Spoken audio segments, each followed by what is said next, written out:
Hello everybody, welcome to the Comic Game Movie Show. My name is Deshaun and today I'm here to review the Netflix original animated series, Super Crooks. Now this would also technically count as my anime of the week, but I'll just call it the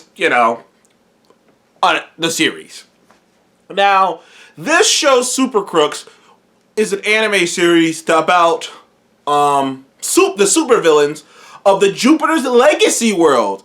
In a way, I can't remember if this was supposed to be canon to that Jupiter's Legacy live action show that came out just earlier, I think either last year or earlier this year. Can't remember off the top of my head. I think earlier this year. Yeah. Now that I'm thinking about it, earlier this year. Yeah, Jupiter's Legacy came out, and the show, I reviewed it at the time, and the show Jupiter's Legacy, while it wasn't great, I thought it had a lot of big, huge, massive issues. There were things about it that I still found interesting, and by the time I had gotten to the end of it, the mystery and the reveals were big enough, and I liked enough of the characters to be like, I kind of want to see where it goes. I kind of hope it gets greenlit. And it turned out to be one of Netflix's most highly viewed shows that year, or this year.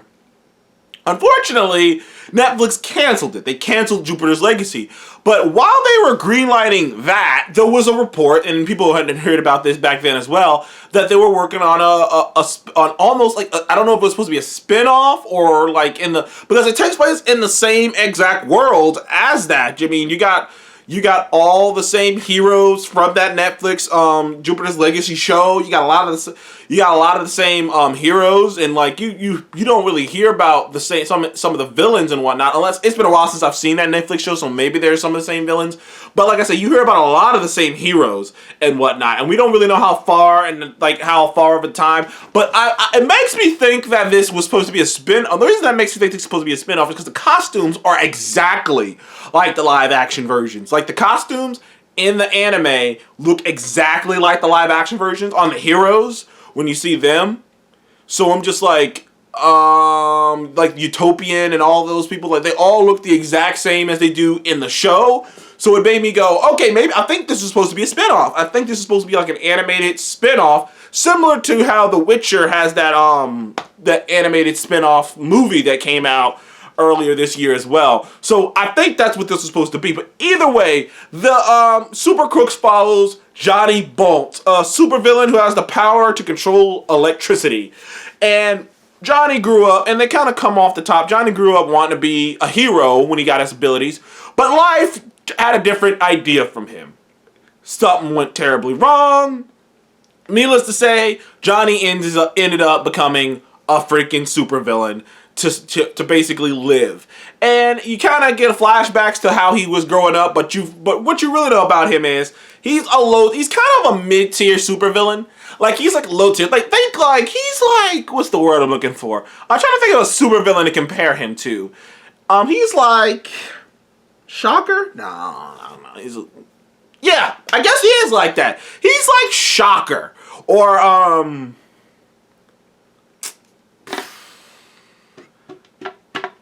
like I said, I'm trying to think. He's like this. He's not quite. No. I guess you know what? I take that back. He's a low tier villain. He's never actually done any villain, like big villain job to really get his name out there. And you know, he's got this girlfriend who's also a villain, who's got aspirations to be out of this because she doesn't want to be a villain forever. She got friends that are also villains who are dragging him down. And really, this show explores the other side of the coin. Why villains do what they do, and how not all of these villains are awful, murderous maniacs. And some of them some of them literally are like, I can't make it, doing whatever. I can't, just from how I am, who I am, my powers, my life, I can't be a hero, so I gotta do what I need to do to survive. So if I gotta use my powers to steal, rob, whatever, I'm gonna do that. And the show is about that. The show is really about the villain's perspective, because the heroes are there, you see them, but they're really there, but they're really there to represent like how the villains see them as these people who are overbearing, these people who are pressing down their will upon them. You know what I mean? Like, and it's just the way that they view it. And through Johnny Bolt's eyes, who's the main character we follow, there's a lot that goes on. I don't want to spoil anything, but there are about But there's a lot of fuck ups, and like the idea too about villains are just destined to fail at certain things, like, and they play that up a lot as well. How some of these villains are stupid, and how some of these villains are just like, let's rob a bank, you know, like there are fun aspects. First of all, the things I like about this show off the top is that it's cool after Invincible. I do find it cool. I'm a real stickler for these kind of things. I love worlds that feel lived in. Worlds that feel like, me and Seth said this before. Seth said this to me, and I was like, that's exactly it. I like the feel of a world that it feels like if like it would exist without me. And what I mean by that is if like I wasn't watching this show, it feels like the world would still be going on and stuff would still be happening in it, and I'm just like a bystander who happened to be watching the events of this stuff play out in this world. And I love when worlds feel really lived in, and this world feels really lived in. There are so many heroes, there's so much history, there's so many stories told, there's so many reasons people do what they do, and there's so many villains and whatnot of high standards and of high stature, and the way this world works is just, it's like, even the way the villain world works. I mean, for crying out loud, one of the top villains of all time is this dude named Mr. Max, who can fucking psychically explode people's fucking heads, and he's just like running, he's got like a huge nice suite in the fucking Supermax prison, and he just got to leave the Supermax prison and just go to his own private island. Like, what? Like, the way the rules work in this world are so interesting. Not all the heroes are good guys. Well, as we know, if you've seen Jupiter's Legacy.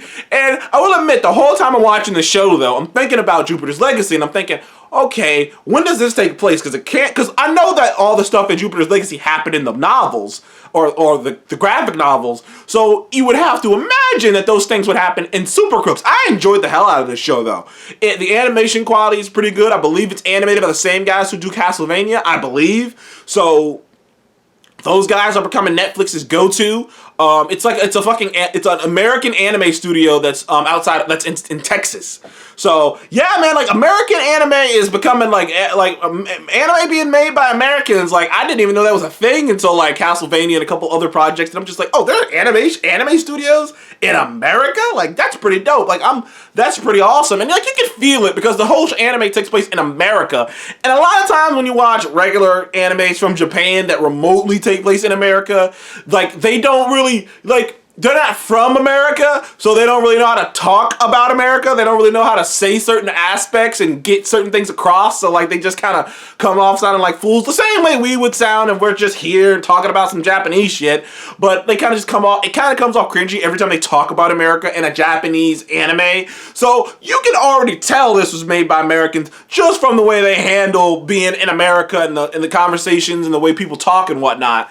But yeah, man, like this anime, while it was frustrating at times, it ended up being a nice, fun anime. Like, if there's just something, if you're just sitting there and you want to see something, and it's a different spin on the superhero because you're seeing it from the villain's perspective, like actual villains, not like some bullshit like, oh, well, they're villains doing good things. No, these are villains not doing good things. They're robbing people. They're not going around murdering motherfuckers, but these are not good people. And the show can be brutal at times, real brutal. I mean, there's exploding heads and shit.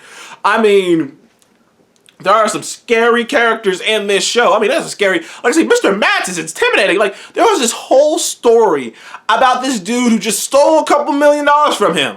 And Mr. Matz proceeded to kill every single person in his family, extended family, every person who talked to him, every person who's in a picture with him, and then he went and killed his girlfriend, and then he didn't even kill him. I was like, Jesus, man, that dude is like, Mr. Matz ain't nothing to fuck with. And of course, one of the last missions is robbing him. But like, there's a nice little feel to it because there's like I said, there's a nice feel to it. And after a while, you really do start to grow with this motley crew of supervillains that you meet, that Johnny ends up teaming up with along the way. They're not another anime that's not afraid of sex, which I will tell you right there, maybe that's another indicator that this is an American-made anime, because so many animes that I've ever seen, dude, like they don't even want to touch sex with an 18-foot pole. They're like, I don't even want to talk about that. But like, you know, this one was not afraid to really touch it and really get into it either. And by the time it came to an end, I was like, I would watch a season 2. I'd watch a season 2. Maybe Jupiter's Legacy should have been made this way. I don't know, because this turned out much better than Jupiter's Legacy did. It's great to have a new superhero world to look into and explore. And at the end of the day, out of all the animated things I've seen this year, it's probably not in the top 5. It's like out of Invincible, you know, like Invincible, I believe Castlevania, and like, you know, Arcane and shit. It's not quite as good as those things, but if you're looking for a solid little thing to watch, it's about 10 episodes, they're about 30 minutes a pop. Just a solid, nice thing to watch, breathe, just a solid, nice thing to watch, to get a new, different perspective, you know, see it from the villain's perspective, and animation is really good, the action set sequences are really cool too. I'd give Super Crooks, I'd give it a 7.5, like, it was a good time, like, I didn't feel like time wasted, it felt like a good time, I'd watch a season 2, I really would, I love that, I dug the world, I dug the way it looked, it's, like I said, it's cool having another lived-in superhero world to look at, so... yeah, if you don't have anything to do, I'd check out Super Crooks on Netflix. It was a good time. I give it a 7.5. Anyways, thank you guys for joining the Comic Game Move Show. Please do like, subscribe, and I will see you guys on the next one. Goodbye.